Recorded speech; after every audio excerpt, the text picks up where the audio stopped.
చేస్తారా లేదా ఇంటి ఆవిడ్ని ఇంటి ఇల్లాల్ని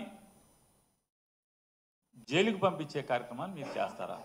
అభం శుభం తెలియని వాళ్ళని చెప్పండి. మీరు రాసిన వాళ్ళని కానీ మాట్లాడిన వాళ్ళని కానీ యూట్యూబ్లో అందరినీ నేను అడుగుతున్నాను. ఇది విమర్శనాత్మకంగా అడగట్లా, పరుషంగా మాట్లాడట్లా. సరే అయిపోయాక ఒక మంత్రి గారు అయితే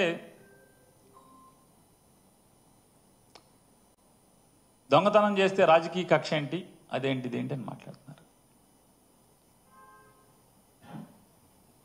నేను చేశానని చెప్పని మీకు ఆధారాలు ఉన్నాయా? ఎలా మీరు నేను దొంగతనం చేశానని మీరు మాట్లాడతారు? ఇన్వెస్టిగేషన్ కంప్లీట్ అవ్వలేదని చెప్పనేమో మీ పోలీసులే చెప్తున్నారు. ఆల్రెడీ నిన్న కేసు డైరీ కోర్టుకి ఇచ్చి దాంట్లో కూడా ఈ విషయాలు ఏం మాట్లాడలేదని చెప్పని అంటున్నారు. ఇవన్నీ మీడియాలో వచ్చినాయి, నేను కాదు. నేను కోర్టుకు వెళ్ళలేదు. అన్నీ కోర్టు వ్యవహారాల దగ్గర నుంచి పోలీసులు ఏం చేయాలి, ఎవరేమనుకుంటున్నారు, మీరు ఎందుకు ఈ చేయరు అవి చేయరు అని కూడా రాసేటువంటి పెద్దలందరినీ కూడా నేను అడుగుతున్నాను ఒక మాట.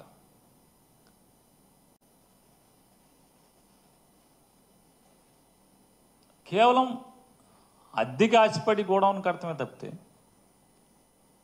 అద్దె వస్తుంది, దాని మీద లోన్ ఉంది, ఓ 3 ఏళ్ళో 4 ఏళ్ళకో లోన్ తీరిపోతే తర్వాత ఖర్చులు పోను వచ్చేది ఉంటే సరే చచ్చిపోయే వరకు బతకడానికి సరిపోద్దని కట్టింది తప్పితే తప్పుడు పనులు చేద్దామని కాదు కదా. నిజంగా తప్పుడు పనులు చేయాలంటే ఇదే కావాలా? ఇది చేస్తాడు ఎవడన్నా? ఇది చేస్తారా? నేనేమన్నా పిచ్చోడినా, లేకపోతే హ్యాబిచువల్ అఫెండర్నా? నేను అలవాటు పడిపోయినటువంటి నేరస్తున్నా?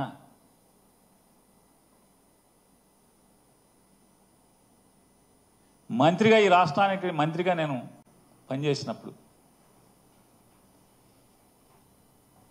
వెనకలికి పెద్దలు చెప్పిన సామెత ఉంటుంది కదా,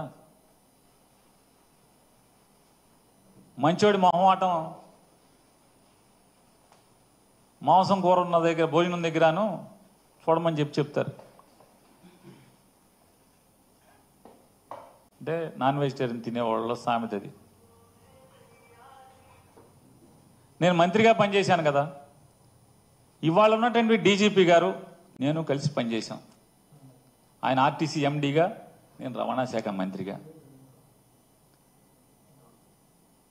నేను వారి అంతరాత్మనే ఒకసారి అడగమంటున్నాను.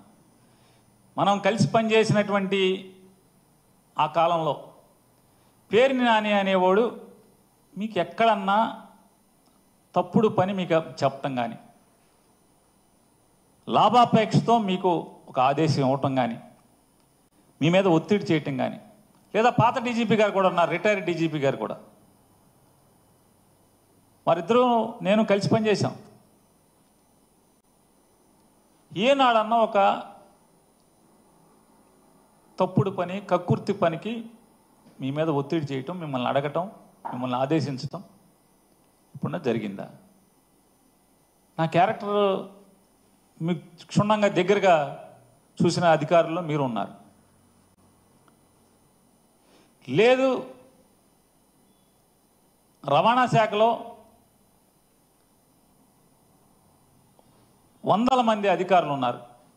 ఏ అధికారులు నన్ను అడగండి.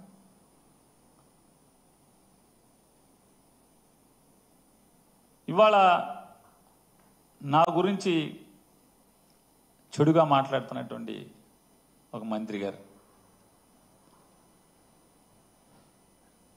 ఆయన తల్లకిందులు తపస్సు చేసి చేయని ప్రయత్నం లేదు.